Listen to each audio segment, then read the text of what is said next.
how to change limits on Cash App. Hey everyone, welcome back to the channel. In this video I will guide you through the steps on how you can change the limit on Cash App, so make sure to watch the video till the end.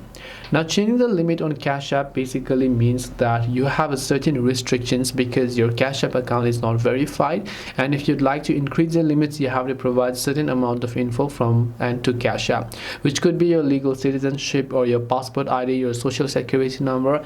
Anything that proves that you are a citizen of the country will let you increase your limit. So in order to do this, you can just try opening the Cash App application here and then go ahead and then log into your account. Now when you're logged into your account, you'll find the profile icon from the top right hand side, and then you'll find the option called limits, which you can then use to go ahead and then change the limit if you'd like. This way you can go ahead and then basically change the limit on Cash App. Hope this video was very helpful. If you have got any questions, feel free to leave them down below. Thank you for watching till the end of this tutorial, and see you soon in the next video.